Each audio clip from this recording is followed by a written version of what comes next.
Okay. All right. Good morning to everybody. Um, my name is Carrie Wade, and I'll be serving as the host for this breakout room today. So hopefully you'll be by to visit again. Lots of great presenters. Our first session this morning is Cultivating Opportunity and the Power of Courage and Communication. It's going to be hosted by Dr. Nicole Fields. She's coming to us from KDE and the Diversity, Equity, Inclusion, and Belonging team. Just a little bit of her background, that you are a natural collaborator across our state and a connector for our community stakeholders and supporting all things that are around family engagement. Her mission is to share the importance of mental health, trauma-informed care, diversity, equity, and inclusion. She served as a family resource center coordinator and professional school counselor on all levels in JCPS, and also has worked as an adjunct professor for the University of Louisville and Spalding. So thank you so much, Dr. Fields, for presenting for us today. So I'll let you get started. Thank you. You're welcome. Good morning, everybody. We'll get started. Let me know if you get a thumbs up if you can see my screen. Can you see my screen? Awesome. So let's get started because we have 30 minutes. This presentation is actually like crazy long, but we shortened it down for this presentation. But again, I'm Dr. Nicole Fields. I work for KDE. I like to say I was born in JCPS. So that's where I started. So I have the pleasure to work with everyone in the state now. But before I get started with the Division of Equity, Inclusion, and Belonging, we have our own mission and vision. And most important, our vision is that we want every student educator in Kentucky to feel a sense of belonging. Think back of a time when you were a student and you, even as adults, sometimes we are in spaces that we just don't feel like we belong. We know we work there, we have to go to school there, but do we really feel like we belong? And so that's ultimately what our vision is. And we do that by our mission. And as a creating a deep and partnership to remove longstanding barriers to equity by providing supports in developing an equity lens, elevating student educators' voice, and promoting inclusive, equitable, and healing learning communities. So you hear me talk a lot about our vision because that is what we do in the DEIB team. I want to quickly define for you what DEIB means. Oftentimes, there are a lot of different definitions. So I'm giving you the KDE definition to share back with your staff. And then at the end, I want you to really think, if it was a spectrum, where are you on the spectrum? And it's okay to say, my team, we're still trying to address diversity in our building. Or some of us, we are at the level where we're really doing a great job with equity. And it's not just racial equity, it's all equity. Are we really ensuring that our students and staff feel included?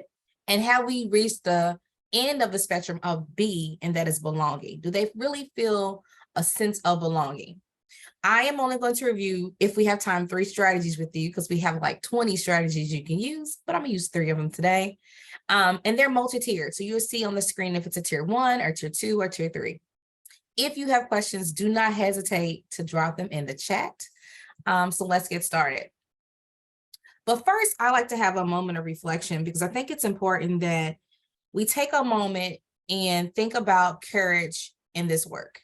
When we talk about diversity, equity, inclusion, and belonging, it is a heavy topic. And to be transparent, we live in Kentucky and we have a lot coming at us from all sides, left, right, in the middle, and yet we still have to show up for our students every day.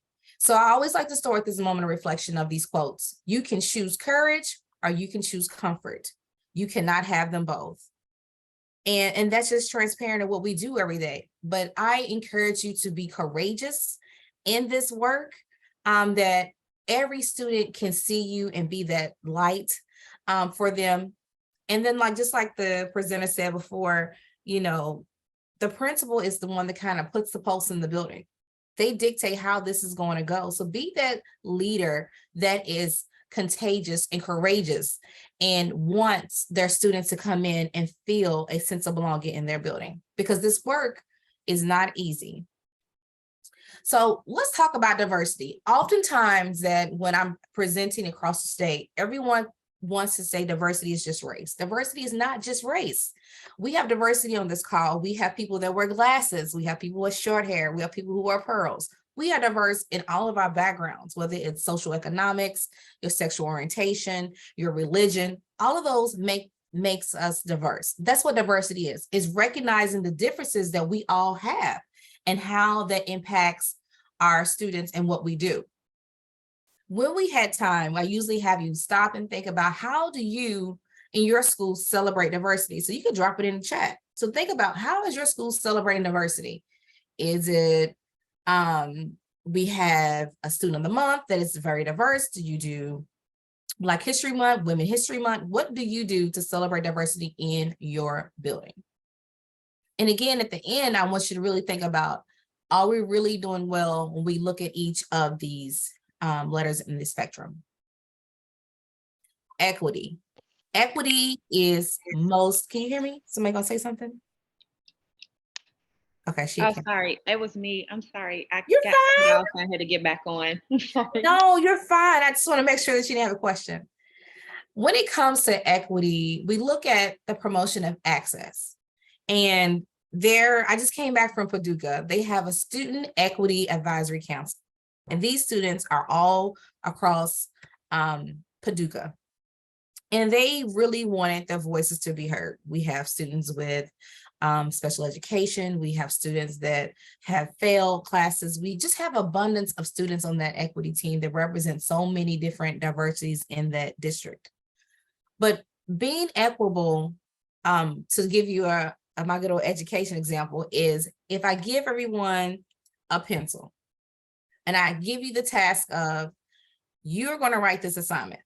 And the end goal is that, yes, you're going to write the assignment. But when it comes to equity, I may need a pencil that has a fat eraser because I make a lot of mistakes. You may need a mechanical pencil because you just like how it writes really smooth. Some of us may need pencil grips because we have a hard time gripping the pencil. And if you think about it, those fat pencils, which I just still can't find those, that we used to give our kindergarten and primary kids, my kids love those pencils and I still can't find them. Maybe I go to the Dollar Tree and find some. May need a fat pencil. But recently, I have a little cousin, he has a triangle shaped pencil because he's in occupational therapy. I am giving each person that special pencil, whatever resource they need to ensure they get the end task. That is what equity is. It is not boosting this person over this group. It is an individual promotion of access.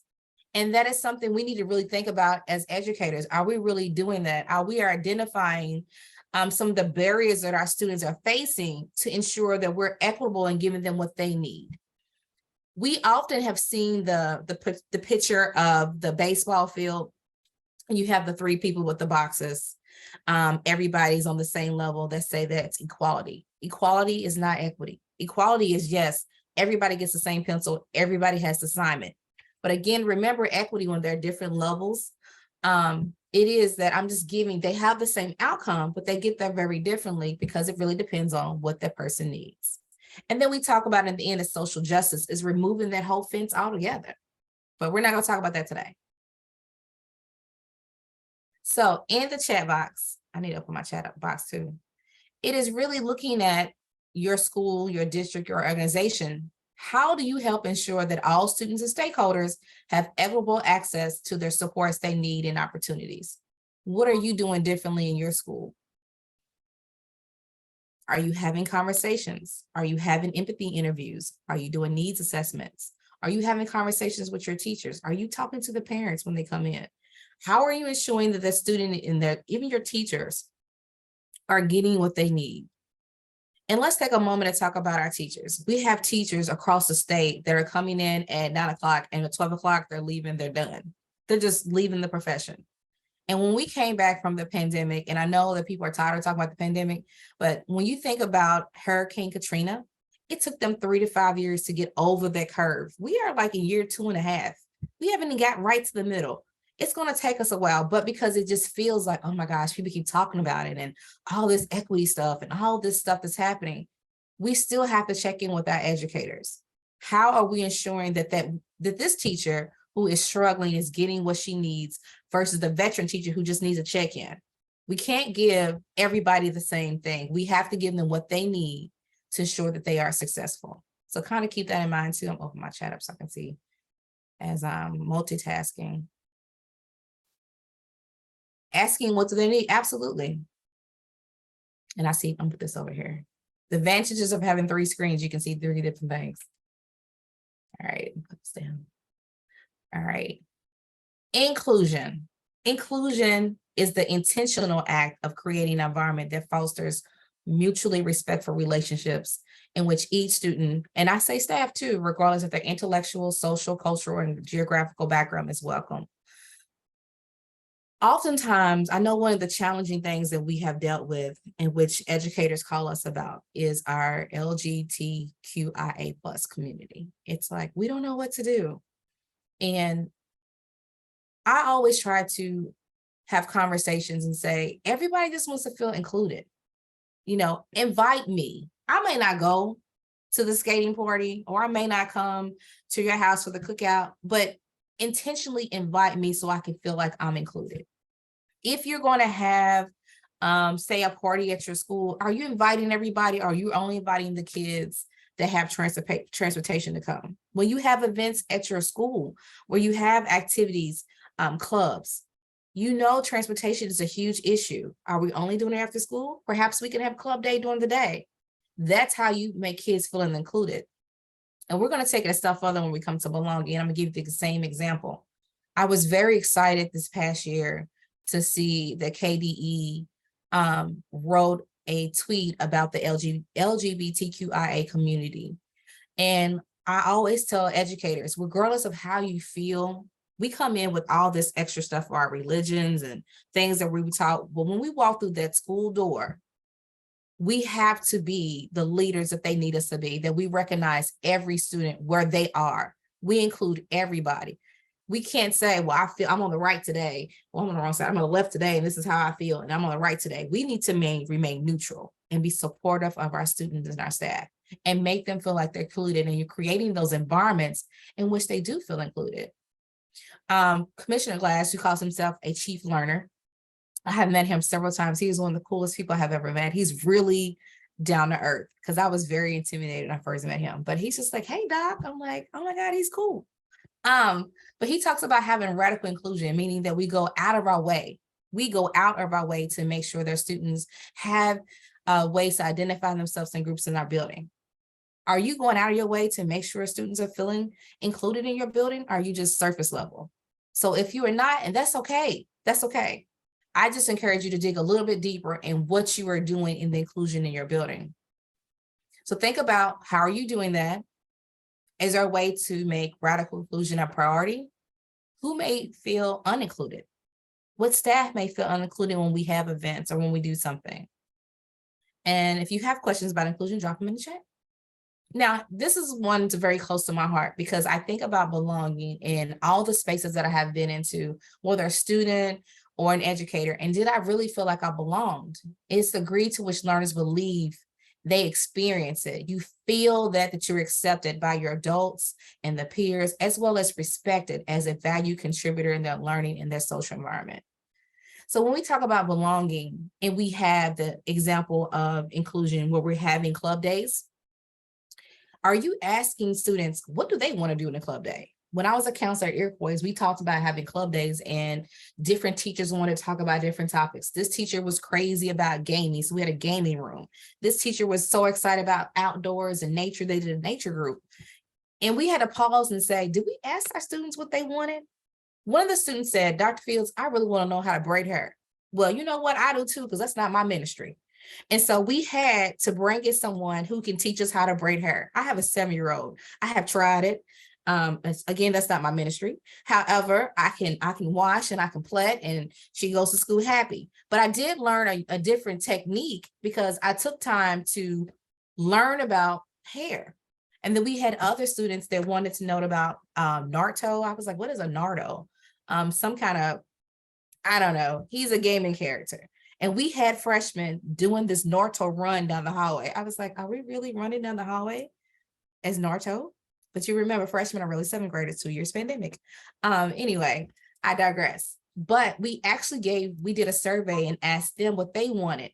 Game day, kids were really excited about what they can do to get to game day because you had to not be tardy and no suspensions, and really trying to boost it up because kids wanted to go to those clubs that they chose of what they wanted to do.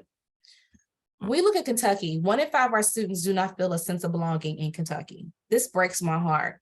And 1 in 4 students of color do not feel a sense of belonging. And I know what that feels like to be a student of color and not feel like I belong in a school, or adult of color who feel like I don't feel like I belong in spaces. So think about all your students of color who come in and they do not see pictures of themselves. You do not make them feel like they're included. You're not intentional. The experiences that you're providing them, they cannot relate to. And again, if you're not doing that, think about how you can get to that level. Because again, you can't get to the B unless you do D, E, and I. So think about that. Some strategies I want you to think about. We're going to review 3 of them.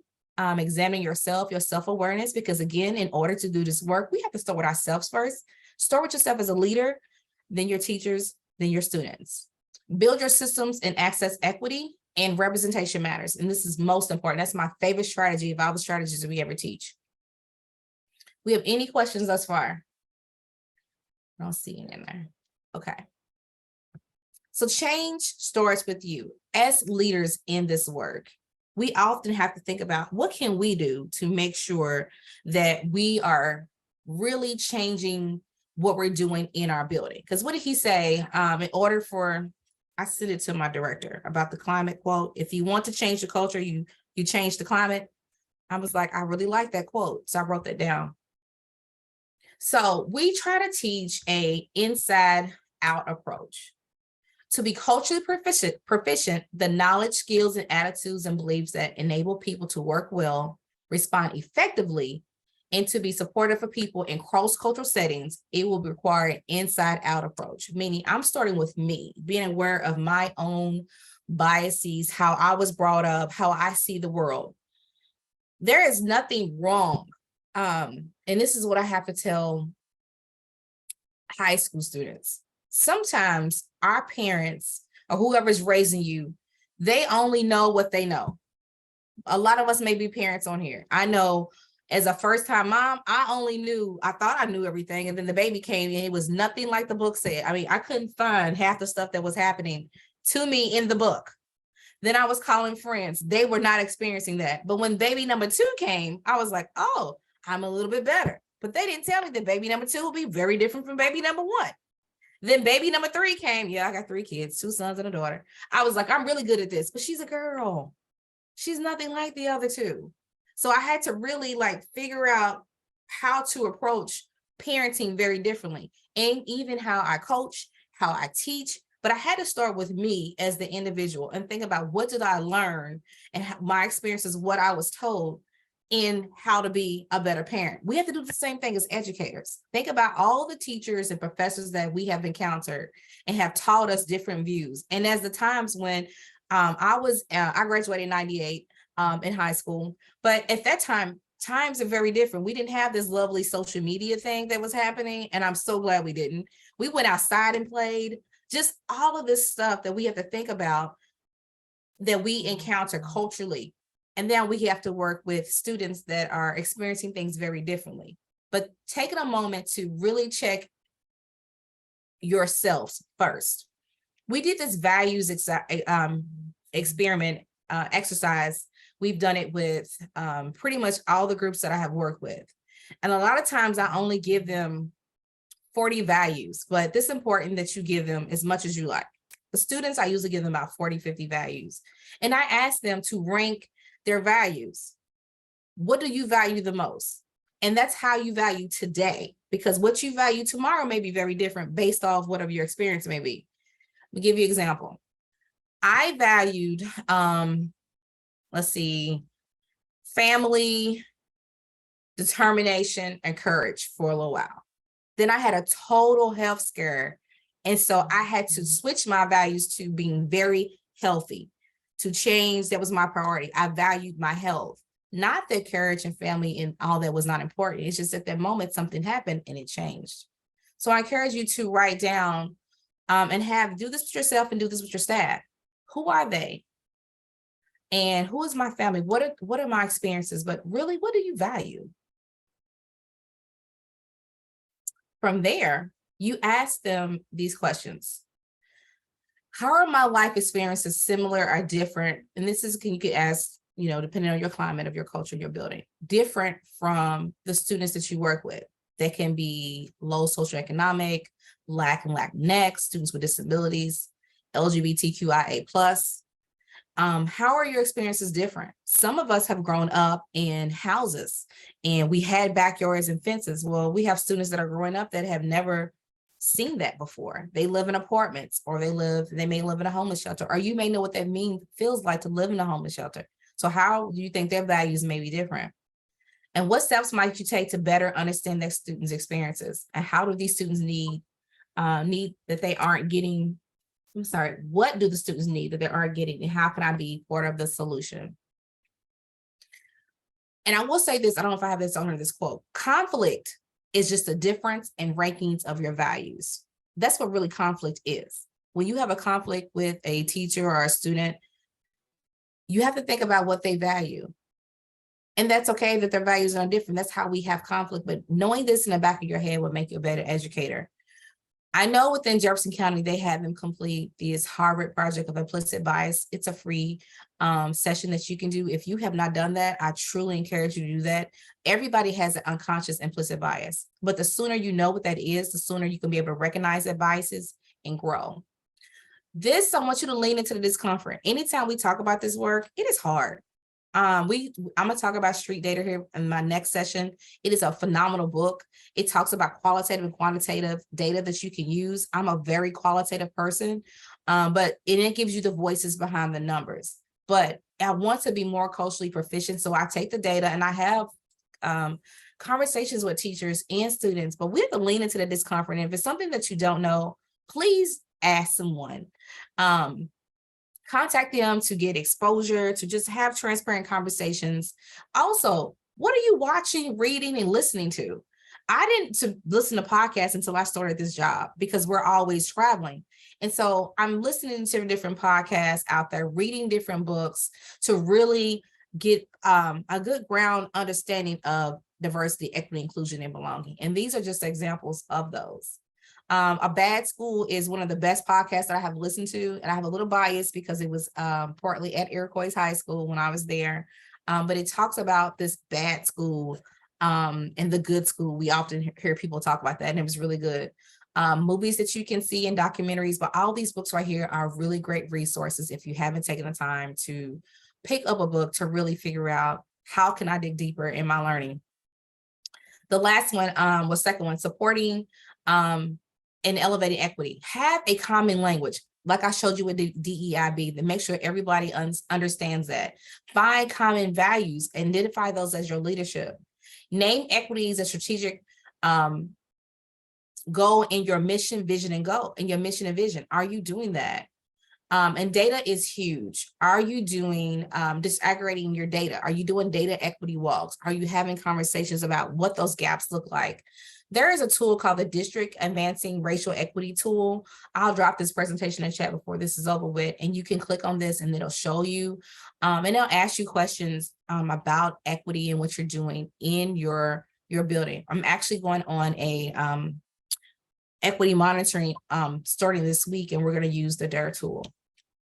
When you collect artifacts, and I encourage you to do this, I know that Jefferson County has a racial equity policy and they encourage them to do this, but if you don't, collect items and look at them and see if they're really equitable. Just go through and pull artifacts within your classrooms. Look at your rituals that you're practicing, how you communicate. Are you ensuring that your newsletters are going out in different languages? How are you collaborating? Those are all important. Let's get past this. Okay, like 5 minutes. My favorite is representation. This is a tier 1 and tier 2 strategy. Mirrors and windows, and I'm also going to rank up a new thing called sliding doors. Windows, providing the opportunity for students to learn about different cultures and perspectives. How are you doing that? Are you Not just having a one day Black history event or one day women history event or just a one night culture event. How are you ensuring that you're constantly giving them windows of opportunity? We have an elementary school here that I recently worked with, and they had a French student come up. No other student speaks French. So they had a French Friday where he would get on the intercom and introduce a new French word. And then everybody would learn the word and they would practice that word. I thought that was the coolest thing. And that gave him a chance to be feeling included and felt like he belonged in the school, but it also gave students a window, a perspective into his world and his language. Also mirrors where they can see representations of themselves. If you have Black and brown students, are they seeing themselves on their walls? Are they seeing themselves in books that they're reading? And then we think about sliding doors. What opportunities are you giving them to experience that?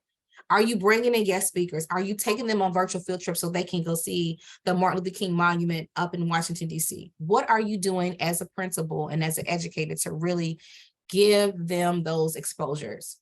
Because it's important. My favorite thing I like to say is everyone benefits from teacher diversity. It's particularly important for students of color, especially Black students, given the growing research evidence demonstrating the positive impact on students, such children, and having the opportunity to take classes from teachers of the same race.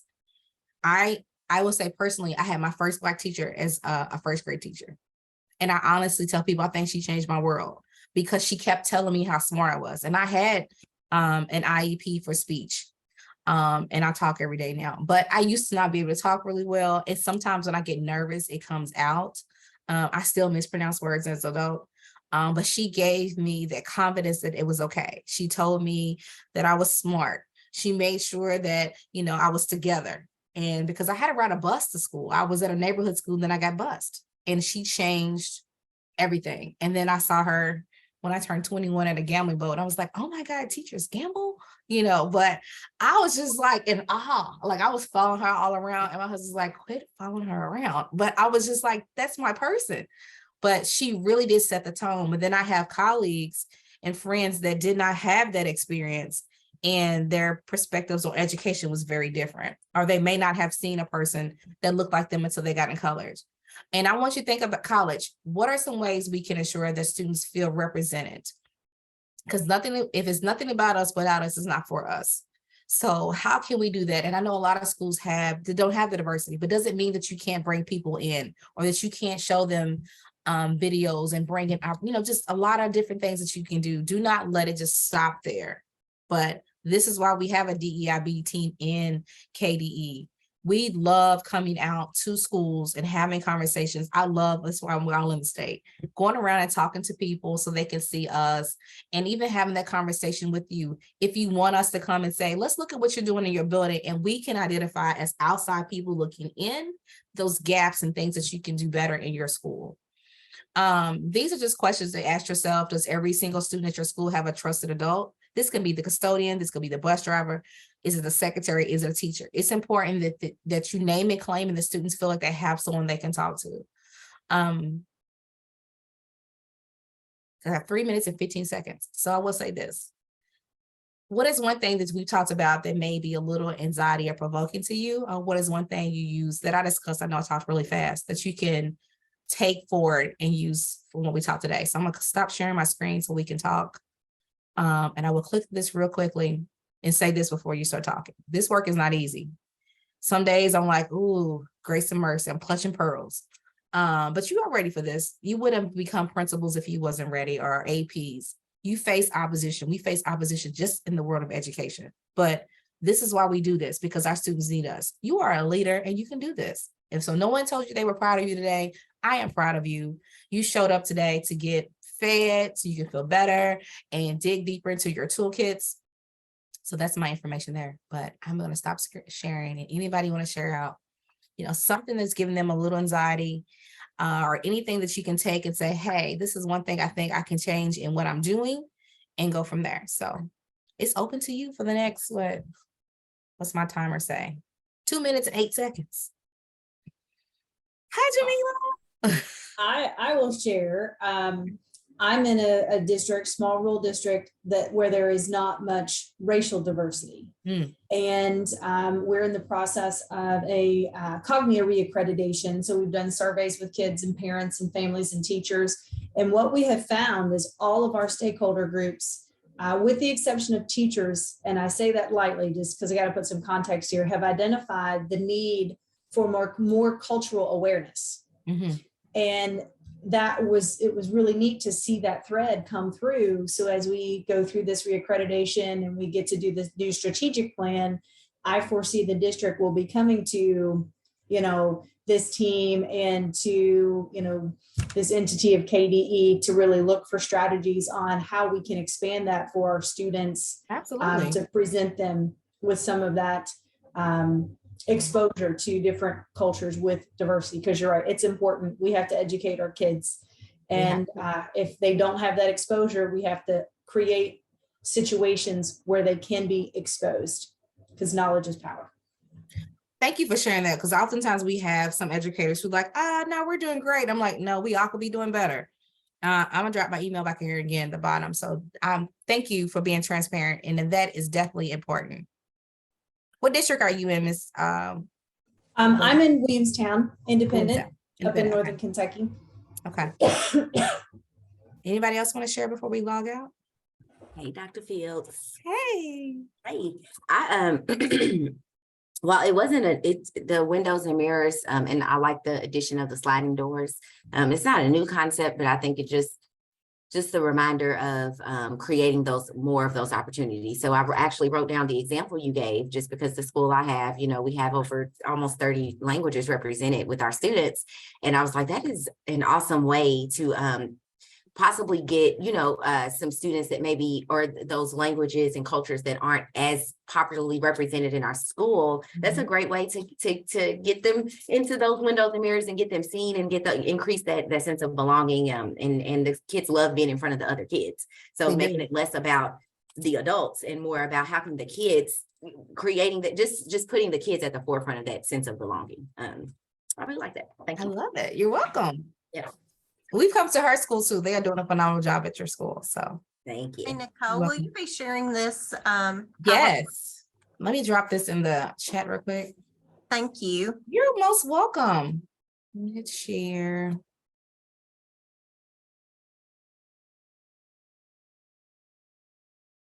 Make sure I hit anybody with the link, because girl, y'all be, Dr. Fields, I can't see it. I get that all the time. I forget that one little click that button and there you go. Awesome. Thank you. You're welcome. Anytime you need anything, please don't hesitate to email me. I'll be more than happy to come to your school and help provide some support. Well, thank you, Dr. Fields, for all of your knowledge and expertise and speed sharing. That was a great condensed, you did a fantastic job. Thank you. Yeah, Right. Very good job. And thank you to everyone that joined our first session. So we've got about 6 to 7 minutes before you jump into the next one. Give yourself a little bit of a break. So thank you very much, and hope everyone has a great rest of the day. Bye, everybody.